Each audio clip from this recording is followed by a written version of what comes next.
ሰላም ጤና ይስጥልን። የሀገር ውስጥና የባህር ማዶ ዜናዎቻችን ቢዝነስና ስፖርትን ጨምሮ ወደ እናንተ የሚደርሱበት ሰዓት ላይ ነው የምንገኘው። ወይንሸት ዘውዴ ዜናውን እየመራው አብራችሁ ቆይታ አድርጋለሁ። አብረን እንቆይ።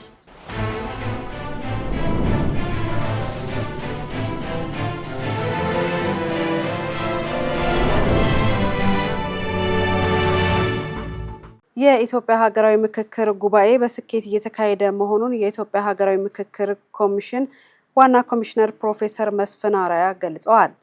የኢትዮጵያ ሀገራዊ ምክክር ጉባኤ ሐምሌ 8 ቀን 2018 ዓመተ ምህረት መጀመሩ የሚታወቅ ሲሆን ከ4000 በላይ ተመካካሪዎች እየተሳተፉበት ይገኛሉ። አማሩ ገብሩ ተጨማሪ ይዞበታል።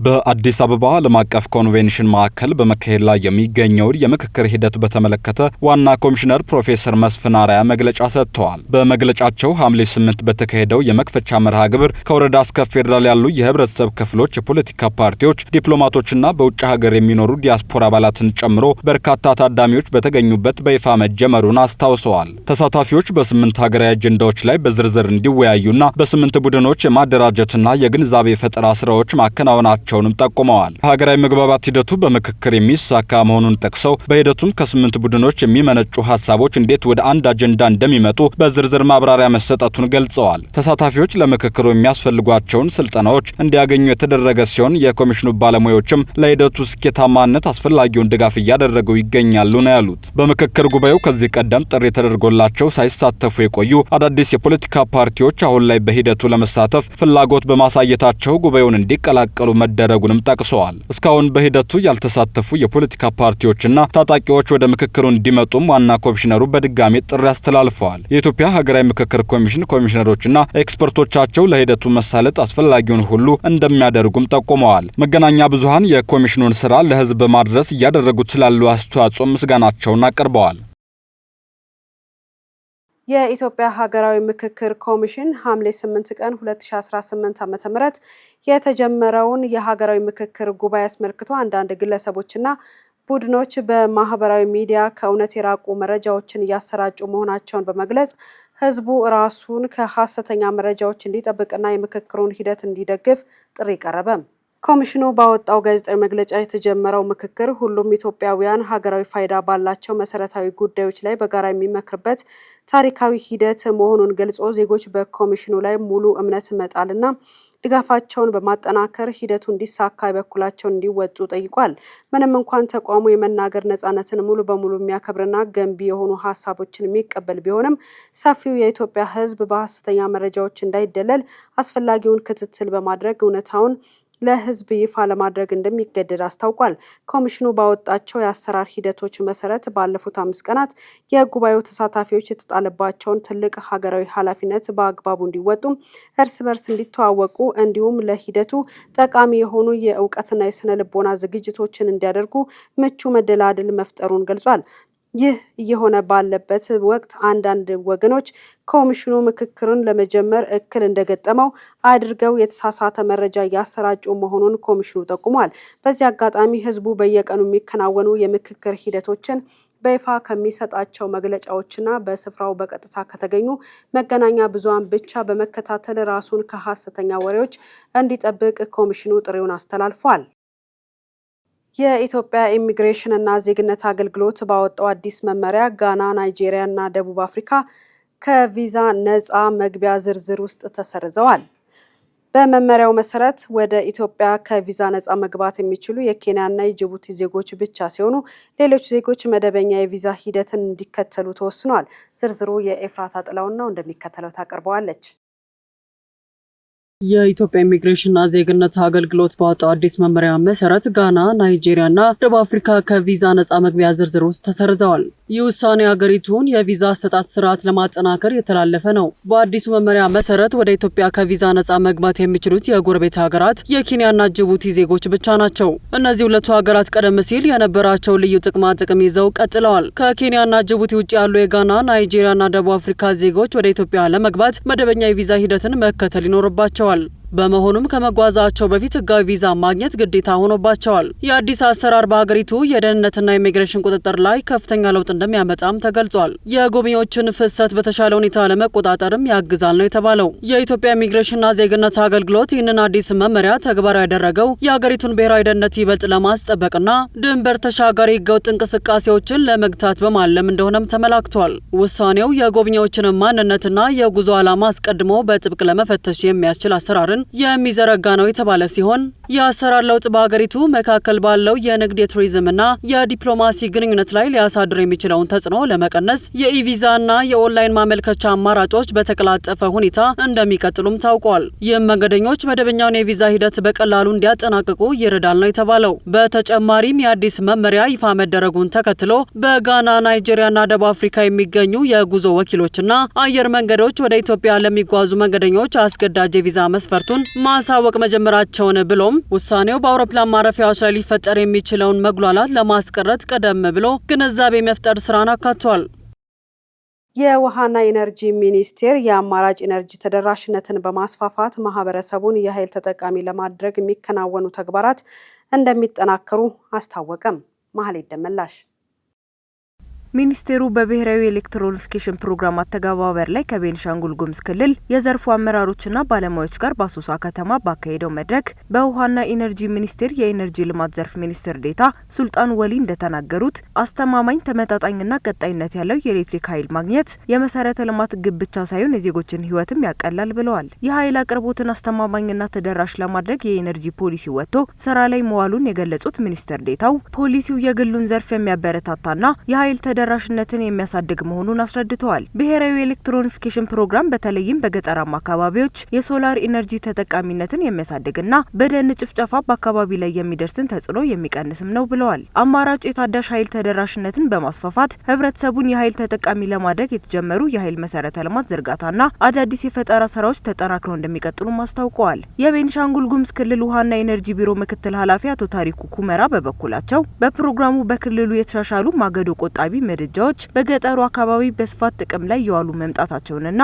ይህም በርካታ ዜጎችን ከድካም መታደጉን ተናግረዋል። የተሻሻሉ ማገዶ ቆጣቢ ምድጃዎችን የሚያበርቱ ማህበራትን መደገፍ ዜጎች ማገዶ ፍለጋ የሚያባክኑትን ጊዜና ጉልበት ለመቀነስና የአየር ብክለትን ለመከላከል ጉልህ ሚና እንደሚኖረውም ጠቅሰዋል። ለ2 ቀን በሚቆየው መድረክ በክልሉ በኢነርጂ ዘርፍ የተከናወኑ ተግባራት ላይ ምክክር እንደሚደረግም ተመላክቷል።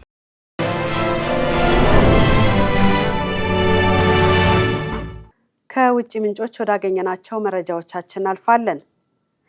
ኬንያ የ65 የመንግስት ኤጀንሲዎች የቦርድ አባላትን በሙሉ አነሳች።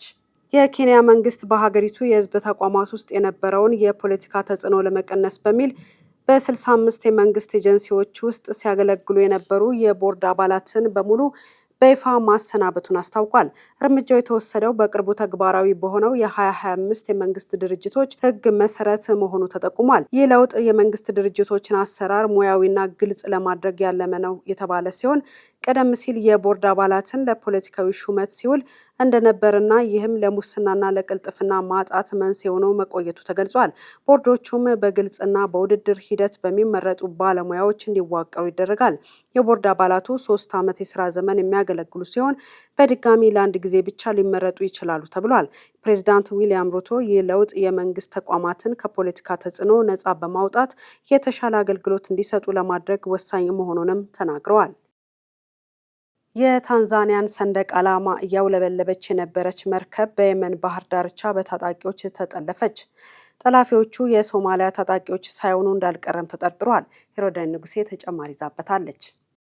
ከየመን የባህር ወደብ ሙካላ ተነስታ ወደ ሶማሊያ ወደብ ከተማ ቦሳሶ በመጓዝ ላይ የነበረችና ኤምቲ አሳና የተባለች የነዳጅና የኬሚካል ምርቶች ጫኝ መርከብ የሶማሊያ ታጣቂዎች እንደሆኑ በተጠረጠሩ መጠለፏን አሶሺየትድ ፕሬስ ዘግቧል። 7 የታጠቁ ግለሰቦች መርከቧን በኃይል እንደተቆጣጠሩና መርከቧ የድንገተኛ አደጋ ምልክት እንደላከች የጠቀሰው ዘገባው በባህር ላይ የመርከቦችን እንቅስቃሴ የሚከታተለው መረጃም መርከቧ በሰዓት 2 ኖት በሚባልና በጣም ዝቅተኛ በሆነ ፍጥነት ስትጓዝ እንደነበር ያሳያል ብሏል። ከዚያም ወደ ሶማሊያ ሰሜን ምስራቅ አካባቢ መወሰዷን አክሏል። አሁን ላይ መርከቧ በሶማሊያ ራስ ገዝ ክልል በሆነው ፑንትላንድ የባህሪ ግዛት በካሉላ የባህር ዳርቻዎች አካባቢ መቆሟ የተረጋገጠ ሲሆን ይህ ቦታ ቀደም ሲል በሶማሊያ ታጣቂዎች የተጠለፉ መርከቦችን ለማቆየት ይጠቀሙበት የነበረ አካባቢ መሆኑ ታውቋል። በመርከቧ ላይ ስንት ሰራተኞች እንዳሉ፣ የሰራተኞቹ ዜግነት ብሎም የተጎዳ ወይም የተገደለ ሰው ስለመኖር አለመኖሩ እስካሁን የተረጋገጠ መረጃ አልወጣም። በ2026 የፈረንጆቹ ዓመት መሰል የሶማሊያ ታጣቂዎች የባህር ላይ እንቅስቃሴ ዳግም ማንሰራራቱን የጠቀሰው ዘገባው በኤደን ባህርና በምዕራባዊ የህንድ ውቅያኖስ አካባቢም በርካታ መርከቦች ለጠለፋ ተጋልጠዋል ሲል አስታውሷል። የዓለም አቀፍ የባህር ኃይሎች ትኩረታቸው በቀይ ባህር በሚደረጉ ሌሎች ግጭቶች ላይ በማተኮሩ ታጣቂዎች ዳግም ለመንቀሳቀስ እድል እያገኙ እንደሆነም ነው የባህር ደህንነት ባለሙያዎች የሚጠቅሱት። የጠላፊ ታጣቂዎች ዓላማ የገንዘብ ጥቅም ሊሆን እንደሚችል ቢገመትም ዓለም አቀፍ የባህር ደህንነት አካላት ግን የመርከቧን ሁኔታ በቅርብ እየተከታተሉ መሆኑን አሶሺየትድ ፕሬስ አክሏል። ኢራን በሰሜን ኢራቅ በፈጸመችው ጥቃት አንድ የአሜሪካ ወታደር እንደተገደለ፣ ሌላ ወታደር ደግሞ እንደቆሰለ ተነገረም። የአሜሪካ ማዕከላዊ እዝ እንደገለጸው ወታደሩ የተገደለው ተመቶ የወደቀ የኢራን ድሮንን ለማፈንዳት በተደረገ ሙከራ ወቅት ነው። ሌሎች ብዙ የአሜሪካ ወታደሮች የአካል ጉዳት እንደደረሰባቸውም ተገልጿል። ኢራንና አሜሪካ ለተከታታይ 9 ቀናት የተኩስ ልውውጥ ማድረጋቸውን ቀጥለዋል። ባለፉት ቀናት ሁለቱም ወገኖች መሰረተ ልማቶች ላይ በደረሱ ጥቃቶች አንዳቸው ሌላቸውን ሲከሱ ቆይተዋል። ዋሽንግተን በኢራን ወደቦች ላይ እገዳ ስትጥል፣ ቴህራን የሆርሙዝ ወሽመጥን ዘግታለች። ኢራን በባህረ ሰላጤው በሚገኙ የአሜሪካ የጦር ሰፈሮች ላይ የምታደርሰውን ጥቃት ቀጥላለች። የአሜሪካ ጦር እንዳለው በኢራን ላይ እየወሰደ ያለው እርምጃ ሀገሪቱ የንግድ መርከቦች ላይ ጥቃት የምታደርስበትን አቅም ለማዳከም እያለመ ነው። ኢራን በዮርዳኖስ ባደረሰችው ጥቃት 2 የአሜሪካ ወታደሮች ሲገደሉ፣ አንድ ወታደር የደረሰበት እንዳልታወቀ መዘገቡ ይታወሳል። የኢራን እስላማዊ አብዮታዊ ዘብ በዮርዳኖስ ላደረሰው ጥቃት በጽኑ እንደሚቀጣም ተነግሯል። እስካሁን ድረስ በጦርነቱ የተገደሉ የአሜሪካ ወታደሮች ቁጥርም 17 ደርሷል። ሩሲያ በዩክሬን ዋና ከተማ ኪየቭ በፈጸመችው ተከታታይ የባለስቲክ ሚሳኤል ጥቃት 8 ሰዎች ሲገደሉ በርካቶች መቁሰላቸውን የዩክሬን ባለስልጣናት አስታውቀዋል። እንደ ባለስልጣናቱ 4ቱ የሞቱት በካርኪቭ ሲሆን ሌሎቹ በተለያዩ ከተሞች በተፈጸሙ ጥቃቶች የተገደሉ ናቸው። አማሩ ገብሩ ተጨማሪ ይኖረዋል።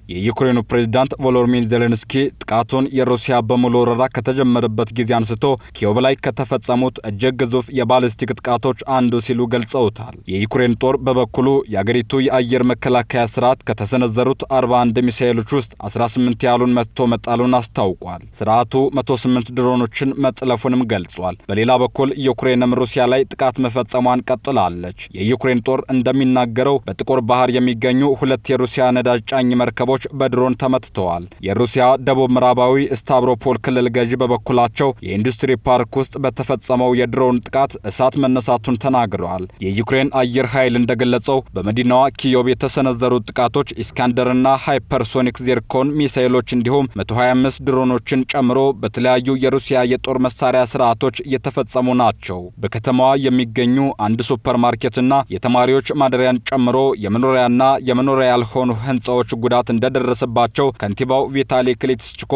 ተናግረዋል። እነዚህ ጥቃቶች የተፈጸሙት ዩክሬን ንብረትነታቸው በሩሲያ ትልቁ የኦንላይን መደብር የሆነው ዋይልድ ቤሪስ የሆኑ 2 መጋዘኖች ከተመቱ በኋላ ነው። በዚህ ጥቃት 8 ሰዎች የተገደሉ ሲሆን ከፍተኛ እሳት መነሳቱም ተመላክቷል።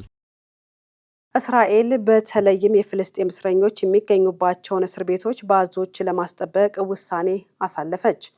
አዞዎችን ከየዱር እንስሳት ምድብ ወደ በሰው ቁጥጥር የሚተዳደሩ የዱር እንስሳት ምድብ በይፋም ቀይራለች። አናውል ተስፋ ተጨማሪ ይዞበታል። የእስራኤል ብሔራዊ ደህንነት ሚኒስቴር በታህሳስ 25 መጨረሻ ላይ የፍልስጤም እስረኞች በሚገኙበት እስር ቤት ዙሪያ አዞዎች እንዲሰማሩ ያቀረቡት ሀሳብ ዘንድሮ ሙሉ ለሙሉ ተቀባይነት ማግኘቱን ዘ ታይምስ ኦፍ እስራኤል ዘግቧል። የዚህ ውሳኔ ዋና ዓላማም እስረኞች ከእስር ቤት እንዳያመልጡ መከላከል፣ በእስር ቤቱ ዙሪያ የተፈጥሮ መከላከያ ማድረግና የጥበቃ ወጪዎችን መቀነስ ስለመሆኑም ታውቋል። የሀገሪቱን ብሔራዊ ደህንነትም ይህንን ሀሳብ በአሜሪካ አልጌተር አልካትራዝ ተብሎ በሚጠራው የእስረኞች ማቆያ ማዕከል የወሰደው ሀሳብ ስለመሆኑም ተገልጿል። እቅዱም በዋናነት ኬትዚዮት በተባለውና በደቡብ በደቡብ እስራኤል በሚገኘው እስር ቤት ላይ እንደሚሞከር መታቀዱን የዘገባው ባለቤት ጠቁሟል። ይህ እስር ቤት በርካታ የፍልስጤም የደህንነት እስረኞች የሚይዝ ሲሆን በ2026 መጀመሪያም ወራት የእስር ቤት ኃላፊዎች አዞዎች ሊገኙባቸው የሚችሉበትን ስፍራዎች ለማጥናት ጉብኝት አድርገዋል። የሀገሪቱም የአካባቢ ጥበቃ ሚኒስቴር ይህንን ውሳኔ ለመደገፍ አዞዎች የዱር እንስሳነት ምድብ ወደ በሰው ቁጥጥር የሚተዳደሩ የዱር እንስሳት ምድብ በመቀየር የደህንነት ተቋማት እንዲጠቀሙባቸው አድርጓል። ይህ አዲስ ህግ ሳይሆን በነባሩ የእንስሳት ጥበቃ ህግ ውስጥ የተደረገ አስተዳደራዊ ውሳኔ ነውም ተብሏል። ነገር ግን የእስራኤል የተፈጥሮና ፓርኮች ባለስልጣን እቅዱን በእጅጉ ተቃውሟል። በተመሳሳይ የህግ አማካሪዎች የውሳኔው ህጋዊ አግባብነት አጠያያቂ መሆኑን አንስተዋል። በሌላም በኩል የእንስሳት መብት ተሟጋቾች አንዞዎች እንደ የእስር ቤት መከላከያ መጠቀም ለእንስሳቱ ደህንነት አደገኛ ነው በማለትም ተቃውሟቸውን አሰምተዋል። የሙከራ ፕሮጀክቱም የመጨረሻ ይሁንታ አለማግኘቱና አንዞዎችም ወደ እስር ቤት አለመወሰዳቸውን ብሎም የውሃ መተላለፊያ ግድብ አለመገንባቱን የዘ ታይምስ ኦፍ እስራኤል ዘገባ ያሳያል። በህንድ ተቃዋሚዎች የፖሊስን ትዕዛዝ በመጣስ ወደ ፓርላማ ሊያመሩ ነው ተባለ። የዴሊ ፖሊስ የረሃብ አድማ ያደረጉትን አክቲቪስት ሶናም ዋንግቹን በኃይል ወደ ሆስፒታል ካዛወረ በኋላ በወጣቶች የሚመራው የተቃውሞ እንቅስቃሴ ጠንክሯል።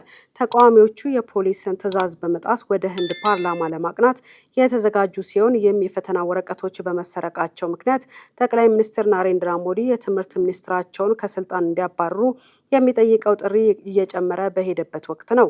ከተማሪዎች ከአክቲቪስቶችና ከፖለቲካ ቡድኖች ጋር ሊኖር የሚችለውን ግጭት ስጋት ደቅኖ ፖሊስ የወጣቶች መሪ ደጋፊዎች ሰልፍ እንዲያደርጉ የሰጠውን ፈቃድ ከልክሏል። ፖሊስ በረሃብ አድማ ላይ የነበሩትን አክቲቪስት ሶናም ዋንግቹን ቅዳሜ ዕለት በኃይል ወደ ሆስፒታል ካዛወረ በኋላ እንቅስቃሴው እየቀጠለ ነበር። ብዙዎቹ የዋንግቹን ፎቶዎችና ፖስተሮች ይዘው ወጥተዋል። ሌሎች ደግሞ የትምህርት ሚኒስትሩ እንዲታሰሩ ይጠይቁ ነበር።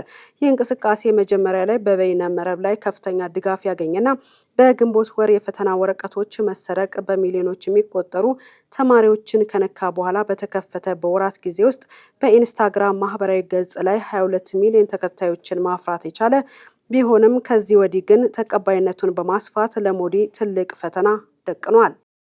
የቀድሞ የአሜሪካ ፕሬዝዳንት ጆ ባይደን በዋይት ሀውስ ቆይታቸው ላይ የሚያተኩርና ቃል ግቢልኝ አሜሪካ የተሰኘ አዲስ መጽሐፍ በቅርቡ እንደሚያወጡ ይፋ አድርጓል።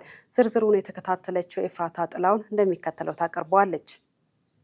የቀድሞ የአሜሪካ ፕሬዝዳንት መጽሐፉን ይፋ ያደረጉት ከካንሰር ህመማቸው ጋር በተያያዘ የሕክምና ክትትላቸውን በጥሩ ሁኔታ ላይ እንደሚገኝ በገለጹበት ወቅት ሲሆን መጽሐፉ በአሜሪካ የፕሬዝዳንትነት ዘመናቸው የወሰዷቸውን ዋና ዋና ታሪካዊ ውሳኔዎች የሚዳስስ ነው። ከእነዚህም መካከል የኮቪድ-19 ወረርሽኝን፣ የኢኮኖሚ ቀውሶችን፣ የአፍጋኒስታንንና የዩክሬን ጦርነቶችን እንዲሁም እንደ አውሮፓውያን አቆጣጠር የጃንዋሪ 6 የካፒቶል ሂል ጥቃትን ተከትሎ የነበሩ ሁኔታዎችን በዝርዝር ያካትታል። በተጨማሪም በ2024 የምርጫ ውድድር ላይ መጀመሪያ ለመሳተፍ ወስነው በኋላ ላይ ራሳቸውን ያገለሉበትን ሚስጥርም ይገልጻል። ባይደን መጽሐፉ እንደ አውሮፓውያን አቆጣጠር በኖቬምበር 2026 እንደሚወጣ ቀደም ሲል በአጋጣሚ መናገራቸውን ተከትሎ በዲሞክራቲክ ፓርቲ አባላት ዘንድ ከፍተኛ ስጋት ተፈጥሮ ነበር። የፓርቲው አባላት የባይደን የፕሬዝዳንትነት ታሪክ በምርጫ ወቅት መነሳቱ ድምጽ ሊያሳጣን ይችላል የሚል ፖለቲካዊ ስጋትም ነበራቸው። ይሁን እንጂ አሁን መጽሐፉ ከምርጫው በኋላ እንዲወጣ መደረጉ ይህንን ፖለቲካዊ ጫናና ስጋት በእጅጉ ቀንሶታል። በሌላ በኩል የቀድሞ ፕሬዝዳንት ከዚህ ቀደም የተገኘባቸውን የፕሮስቴትና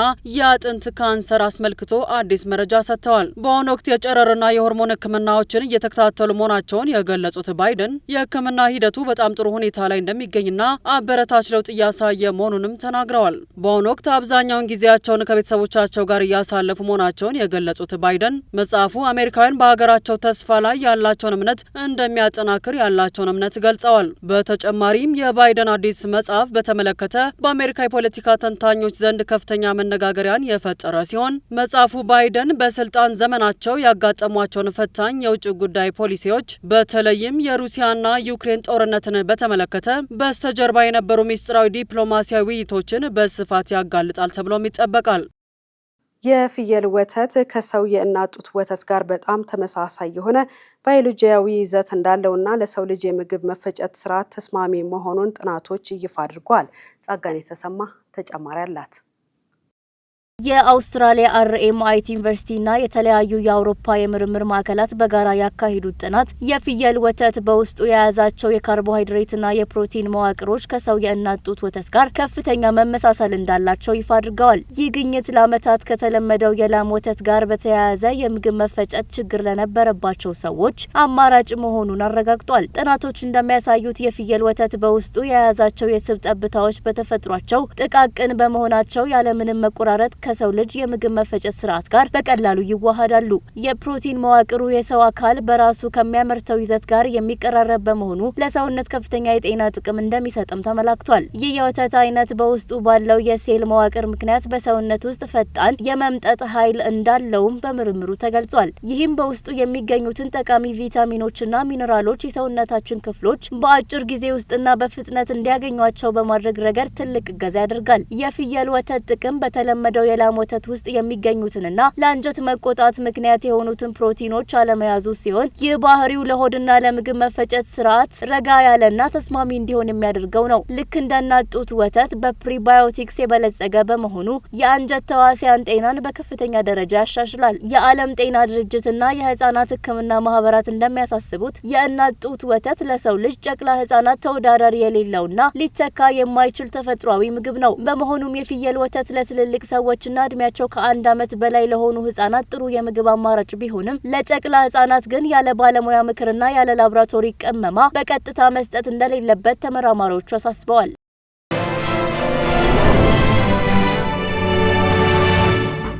በዛሬው ሳምንቱን በታሪክ ውስጥ ጥንቅራችን ከ57 ዓመት በፊት ልክ በዛሬው ዕለት በ1969 አሜሪካዊው የአፖሎ 11 አስትሮኖመር ኒል አርምስትሮንግ ጨረቃ የረገጠበት ቀንን የምናስታውስበት ይሆናል። ሄሮዳን ንጉሴ ጥንቅሩን አዘጋጅተዋለች። የዛሬው ሳምንቱን በታሪክ እንደ አውሮፓውያን አቆጣጠር ጁላይ 20 ቀን 1969 የሰው ልጅ የምድርን ወሰን ተሻግሮ ጨረቃ ላይ እግሩን ያሳረፈበትን ታሪካዊ ክስተት ሊያስቃኘን 57 ዓመታትን ወደ ኋላ ተጉዟል። የአፖሎ 11 የጠፈር ተመራማሪዎች የሆኑት ኒል አርምስትሮንግና ኤድዊን ባዝ ኦልድሪን የመንኮራኩራቸውን የጨረቃ ማረፊያ ክፍል ኢግል በጨረቃ ላይ ማሳረፍ ችለዋል። መንኮራኩሯ ካረፈች ከ6 ሰዓት ከግማሽ ደቂቃ በኋላ የልዑኩ መሪ ኒል አርምስትሮንግ ከመንኮራኩሯ በመውረድ ጨረቃን የረገጠ የመጀመሪያው ሰው ሆነ። አርምስትሮንግ የመጀመሪያውን እርምጃ ሲወስድ በመላው ዓለም የሚገኙ ሚሊዮን ህዝቦችን ያነቃቃውንና የማይረሳውን ታሪካዊ ንግግር አድርጓል። በወቅቱ ስኬቱን ይህ ለአንድ ሰው ትንሽ እርምጃ ለሰው ልጅ ግን ታላቅ ዝላይ ነው ብሎት ነበር። ወደዚህ ታሪካዊ ስኬት የተደረገው ጉዞ የተጀመረው እንደ አውሮፓውያን አቆጣጠር በ1961 ነበር። የቀድሞ የአሜሪካ ፕሬዝዳንት ጆን ኤፍ ኬኔዲ ለአሜሪካ ኮንግረስ ባደረጉት ንግግር እንዲሁም በ1962 በራይስ ዩኒቨርሲቲ ባሰሙት ታዋቂ ንግግራቸው አሜሪካ የ1960ዎቹ ማብቂያ ሳይደርስ ሰውን ጨረቃ ላይ የማድረስ ሀገራዊ ግብ እንዳላት ይፋ አድርገው ነበር። ኬኔዲ በወቅቱ ወደ ጨረቃ ለመሄድ የመረጥነው ቀላል ስለሆነ ሳይሆን ከባድ ስለሆነ ነው በማለትም አጽንኦት ሰጥተው ነበር። ምንም እንኳን ፕሬዝዳንቱ የራዕያቸውን ፍጻሜ ሳያዩ ቢያልፉም እንደ አውሮፓውያን አቆጣጠር በ1969 ኒል አርምስትሮንግ፣ ባዝ ኦልድሪን እና በምህዋር ላይ በመንኮራኩሯ ውስጥ የቀረው ማይክል ኮሊን ስልማቸውን እውን አድርገውታል። የጠፈር ተመራማሪዎቹ ታላቁን ተልዕኮ አጠናቀው ወደ ምድር ሲመለሱ ህዝቡ እንደ ጀግና የተቀበላቸው ሲሆን ስኬታቸውም እስከ ዛሬ ድረስ ለበርካታ ትውልዶች የጠፈር ምርምር ትልቅ መነሻና ማነቃቂያ ሆኖ እያገለገለ ይገኛል። ወደ ቢዝነስ መረጃዎቻችን እንሻገራለን። የኢንዱስትሪ ፓርኮች ልማት ኮርፖሬሽን በተጠናቀቀው የ2018 በጀት ዓመት ከ5.8 ቢሊዮን ብር በላይ ገቢ በማግኘት ከፍተኛ ስኬት ማስመዝገቡን አስታውቋል። ለዚህና ለሌሎች የቢዝነስ መረጃዎቻችን መሀል ይደመላሽ። የኮርፖሬሽኑ ዋና ስራ አስፈጻሚ ፍስሐ ይታገሱ እንደገለጹት ለዚህ ስኬት የበቁት በልዩ የኢኮኖሚ ዞኖችና በፓርኮች ውስጥ አሰራርን ዘመናዊ በማድረግና አዳዲስ የገቢ አማራጮችን በማልማት ነው። በበጀት ዓመቱ ከ70 ሺህ በላይ ለሚሆኑ ዜጎች አዲስ የስራ ዕድል መፈጠሩ የተገለጸ ሲሆን በፓርኮች ውስጥ ከሚመረቱ ምርቶችም ከ266.9 ሚሊዮን የአሜሪካን ዶላር በላይ የውጭ ንግድ ገቢም ተገኝቷል። በተጨማሪም ከ750 ሚሊዮን ዶላር በላይ መነሻ ካፒታል ያስመዘገቡ 166 አዳዲስ የኢንቨስትመንት ፕሮጀክቶች መሳብ መቻሉም ታውቋል።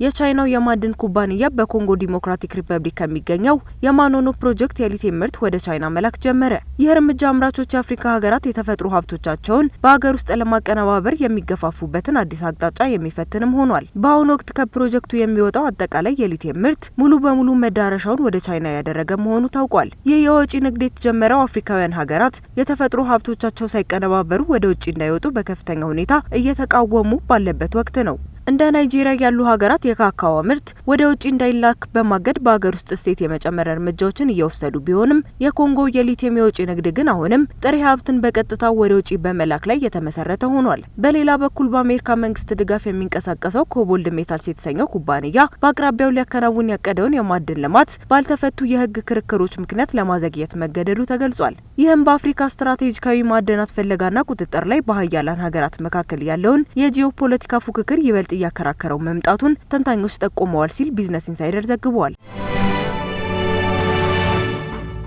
የአውሮፓው ግዙፍ የቅናሽ አየር መንገድ ራያን ኤር በሩብ ዓመቱ ያገኘው ትርፍ በ33 በመቶ ማሽቆልቆሉን አስታወቀ። ይህ የትርፍ መውረድ ያጋጠመው መንገደኞች የሚከፍሉት የትኬት ዋጋ በመቀነሱና የአውሮፕላን ነዳጅ ወጪ በከፍተኛ ሁኔታ በመጨመሩ እንደሆነም ተገልጿል። የአየር መንገዱ የቅርብ ጊዜ የፋይናንስ መግለጫ እንደሚያሳየው የኩባንያው የሩብ ዓመት የተጣራ ትርፍ ካለፈው ዓመት ተመሳሳይ ወቅት ጋር ሲነጻጸር በ1/3 ቀንሷል። ራያን ኤር እንዳሳሰበው ይህ የትኬት ዋጋ ቅናሽ እስከ መጪው የበጋ የጉዞ ወቅት ድረስ ሊቀጥልም ይችላል። ይህንን ተከትሎ የኩባንያው የአክሲዮን ዋጋ በገበያ ላይ በከፍተኛ ደረጃ ዝቅ ብሏል። ይሁን እንጂ አየር መንገዱ የመንገደኞችን ቁጥር በመጨመር የገቢ ማሽቆልቆሉን ለማስተካከል ጥረት እንደሚያደርግ አስታውቋል። ይህ የራያን ኤር ሪፖርት ሌሎች ተወዳዳሪ አየር መንገዶችም ተመሳሳይ ችግር ሊገጥማቸው እንደሚችል ያሳየ መሆኑን የኢኮኖሚ ባለሙያዎች እየገመቱ ይገኛሉ። መረጃው የሮይተርስ ነው።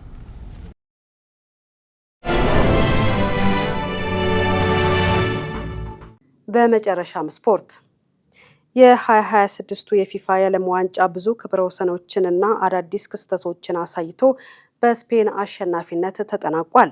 የሁለቱ ታላላቅ ሀገራት የፍጻሜ ፉክክር በመደበኛው 90 ደቂቃ ጨዋታ ያለምንም ግብ 0-0 ከተጠናቀቀ በኋላ ስፔን በጭማሪው 30 ደቂቃ ላይ ባስቆጠረቻቸው ወሳኝ ግብ ታሪካዊ ድሏን አብስራለች። ጥንቅሩ የአናውል ተስፋ ነው፣ እንደሚከተለው ያቀርበዋል። 23ኛው የፊፋ ዓለም ዋንጫ ትላንትና ምሽት በተደረገ አጓጌ ፍጻሜ ጨዋታ ፍጻሜውን አግኝቷል። በኒውስ ጀርሲ በተደረገ በዚህ ጨዋታ ስፔን አርጀንቲናን 1-0 በሆነ ጠባብ ውጤት በማሸነፍ በታሪኳ ለሁለተኛ ጊዜ የዓለም ዋንጫ ሻምፒዮን መሆን ችላለች። የአሜሪካው ፕሬዝዳንት ዶናልድ ትራምፕ እንዲሁም ታዋቂዎቹ ድምፃውያን ሻኪራ፣ ማዶናና ጀስቲን ቢበር በታደሙበት የፍጻሜ ጨዋታ ስፔን ከፍተኛ የኳስ ቁጥጥርና የጨዋታ ብልጫ ማሳየት ችላለች። መደበኛው 90 ደቂቃ ያለምንም ግብ መጠናቀቂያ ላይ የቼልሲውና የአርጀንቲናው አማካይ ኤንዞ ፈርናንዴዝ በፓው ኩባርሲ ላይ በሰራው ጥፋት በሁለተኛ ቢጫ ካርድ ከሜዳ ተሰናብቷል። ይህንንም ተከትሎ አርጀንቲና ተጨማሪውን 30 ደቂቃ በ10 ተጫዋቾች ለመጫወት ተገዳለች። የስፔንን የድል ግብ በጭማሪ ሰዓት 106ኛው ደቂቃ ላይ ተቀይሮ የገባው ፌራን ቶሬዝ የአርጀንቲናውን ግብ ጠባቂ ኤሚሊኖ ማርቲኔዝን አልፎ ከመረብ አሳርፎታል። ምንም እንኳን የአርጀንቲናው ግብ ጠባቂ ማርቲኔዝ የላሚን ያማልን ነጻ ምት ጨምሮ በርካታ ግቦችን ቢያድንም ቡድኑ በጎደሎ ተጫዋች መጫወቱና የስፔን ጠንካራ መከላከል የሊዮኔል ሜሲን ተከታታይ የዓለም ዋንጫ የማንሳት ህልም አክሽፏል። ጨዋታው በየመሃሉ መቆራረጥ የበዛበትና ወጥነት የጎደለው የነበረ ሲሆን ስፔን የመሃል ዳኛው ስላቮ ኮስቪንሲን ጥብቅ እርምጃ አልወሰዱም በሚል ቅሬታ አቅርባለች። ለመጀመሪያ ጊዜ በ48 ሀገራት መካከል በ3 ሀገራት አስተናጋጅነት የተካሄደው ይህ ውድድር በታሪክ ከፍተኛ የተመልካች ቁጥር የተመዘገበበት ሆኗል። በመጀመሪያው ዙር 72 ጨዋታዎች 4.6 ሚሊዮን ተመልካቾች የተገኙ ሲሆን በ16ቱ ዙር ማጠቃለያ ቁጥር ደግሞ ወደ 6.2 ሚሊዮን አድጓል። ይህም እንደ አውሮፓውያን አቆጣጠር በ1994 አሜሪካ ካስመዘገበችው ክብረ ወሰን በላይ ነው። በሰሜን አሜሪካ ባለው ከፍተኛ ሙቀት ምክንያት ፊፋ ተጫዋቾች የፈሳሽ መውሰጃ ፋታ እንዲያገኙ የሚያደርግ አዲስ አሰራር የጀመረበት ውድድር ሆኗል። በፊላደልፊ ስታዲየም በፈረንሳይና ፓራጓይ መካከል የተደረገው የጥሎ ማለፍ ጨዋታ 38 ዲግሪ ሴልሺየስ በመድረሱ እስካሁን ያለ አየር ማቀዝቀዣ የተካሄደ ሞቃታማ ጨዋታ ሆኖ ተመዝግቧል። በውድድሩም 61 ፍጹም ቅጣት ምቶች የተሰጡ ሲሆን የተቆጠሩት 41 ብቻ ናቸው። ይህም ከ1966 ወዲህ ዝቅተኛ ኢላማቸውን የጠበቁ የቅጣት ምቶች የታዩበት ውድድር ሲሆን ሊዮኔል ሜሲም በውድድሩ 2 የፍጹም ቅጣት ምቶችን ስቷል። የመጀመሪያ ጨዋታዋን ከኬፕ ቨርዲ ጋር ያለ ግብ በአቻ ውጤት ብትጀምርም ውድድሩን በድል ያጠናቀቀችው ስፔን በታሪክ በሴቶችም በወንዶችም የዓለም ዋንጫን ያነሳች የመጀመሪያው ሀገር መሆን ችላለች። ስፔን ለመጀመሪያ ጊዜ የዓለም ዋንጫን ያሸነፈችው በ2010 በደቡብ አፍሪካ ነበር። በሌላ በኩል ቅዳሜ ዕለት በተደረገ ጨዋታ እንግሊዝ ፈረንሳይን 6-4 በማሸነፍ 3ኛ ደረጃን ይዛለች። በግል ተሸላሚዎች ረገድ ፈረንሳያዊ ክሊያን ምባፔ የውድድሩ ኮከብ ግብ አግቢ በመሆን የወርቅ ጫማ ሲሸለም፣ የስፔኑ አምበል ሮድሪ ደግሞ የውድድሩ ምርጥ ተጫዋች በመባል የወርቅ ኳስ ተሸላሚ ሆኗል። ከቻናል 1 ለሰዓቱ ያዝናቸው ዜናዎቻችን ተጠናቋል። ስለተከታተላችሁ እናመሰግናለን። ወይንሸት ዘውዴ ዜናውን እየመራው አብሬያችሁ ቆይታ አድርጌያለሁ። መልካም ጊዜን ተመኘው።